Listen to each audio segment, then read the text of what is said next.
What is up, you freaky folks? My name is Nick, and welcome to my channel, where I cover all things horror, whatever you're watching, I'm making videos about. And every month, I like to take a look at all of our favorite streaming services to find a solid top 10 list of recommendations for you guys. And I already did a video on the best horror movies on Amazon Prime right now. If you haven't already watched that video, you should check it out. But honestly, they have so many good horror movies on Amazon Prime. It was so tough just trying to narrow it down to a top 25. So I collected a bonus top 10 movies that I wanted to include in that list that just didn't make it. Well, now they're in this video. So if you're looking for some last minute recommendations before Halloween, I've got you covered. Number 10 is Perfume, the story of a murderer, based on the novel by Patrick Suskind. This is the epic journey of a serial killer in 1700s France. He is obsessed with smell and learns how to create perfume, but he wants to capture the scent of women, so he begins stalking and murdering them to create his unique fragrances. This is certainly a drama about murder. It is not gory or especially disturbing, aside from the obvious. I actually read the book that this movie is based on, and I thought it was pretty good, but this is one of those adaptations that I actually prefer to the source material. The book didn't really read like it would make a good movie, but it makes a really damn good movie. It's 2.5 hours long, it's slow, and it has a bonkers ending, but I love it. Number 9 is The Hand That Rocks the Cradle, an obsession thriller about a family who take on a new nanny, and guess what? She's out of her damn mind, and she wants to take over mommy duties for the family's newborn. I love a good stalker movie, and this one is all about what happens when the stalker is already in your house. A lot of people really don't talk about this movie, but it's one that everyone who likes stalker thrillers is totally into. Trust me, it's gonna be your new favorite. Number 8 is We Are Still Here, a haunted house movie about a middle-aged couple who move to a house in the countryside after their teen son passes away, only to find their new home is full of dark spirits. This isn't one that I particularly love, but I know a lot of other people do, so I want to put it out there.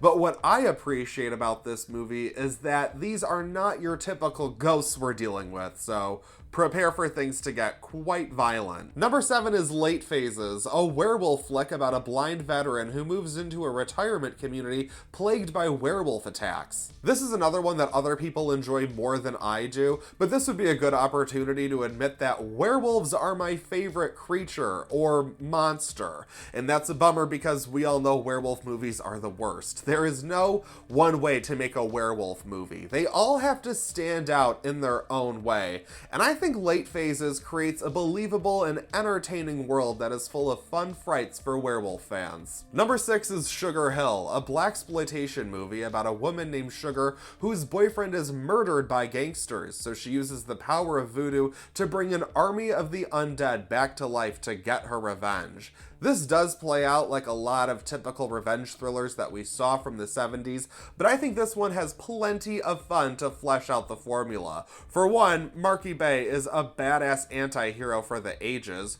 2, voodoo is involved, so it immediately gets an extra 10 points, and I think this movie features the perfect representation, to me, of the original zombie, a human puppet, and not just the Walking Dead that we're used to seeing. And this movie came out after George A. Romero redefined the zombie with Night of the Living Dead, so I think it's extra special. Although I do have to warn anyone who, like me, is afraid of snakes, there is some very intense snake imagery in this movie, like my worst nightmare kind of stuff, so watch out. Number 5 is Turkey Shoot, a dystopian survival thriller in which those who break the draconian laws of this world are forced to compete in a most dangerous game-style kill-or-be-killed scenario. It's an exploitation movie from the early 80s, but there's something about these types of films that are just inherently disturbing to me.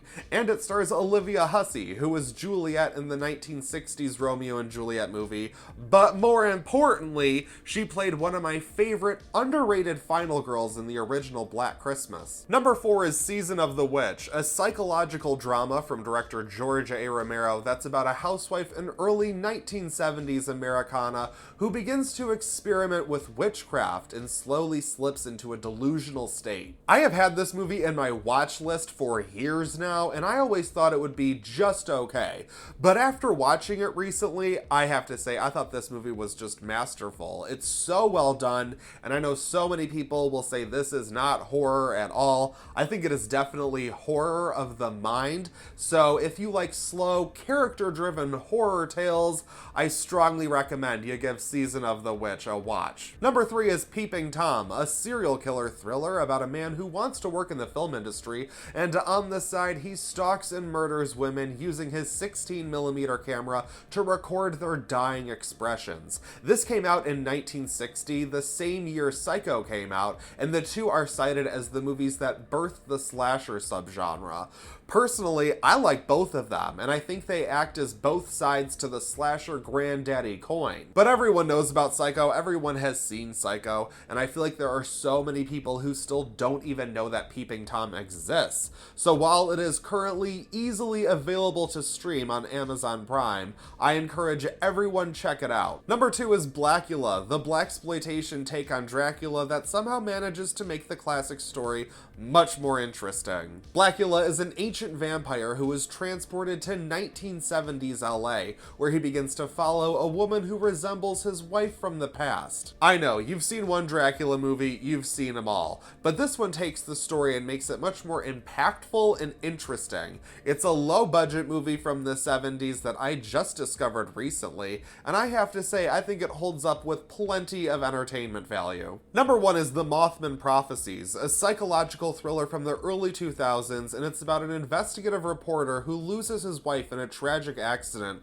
shortly before heading to a small town in West Virginia to look into bizarre sightings of paranormal activity. This was a movie that I happened to catch when I was young and getting into horror, so for anyone who wants to shit on all PG-13 movies, I have to say, this is a perfect example of how scary a PG-13 movie can be. This is what a Slender Man movie should have been. Hell, this was Slender Man to me before Slender Man was a thing.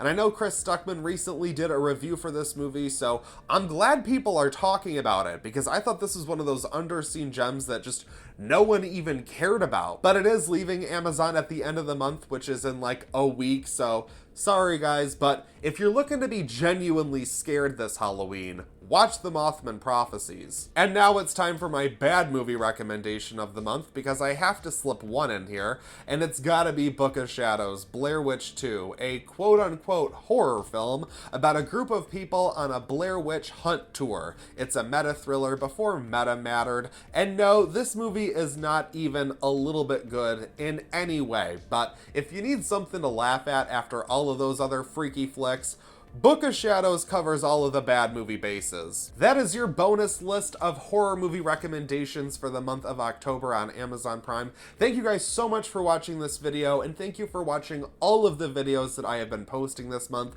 I greatly appreciate all of the support, all of the new subscribers. You guys have really just been making this a very happy Halloween for me. So thank you so much. I've got more stuff coming your way. Make sure you check out my 13 Nights of Halloween special. I'm looking at 13 movies that I like to watch to get in the Halloween spirit. Hopefully they'll help you do the same.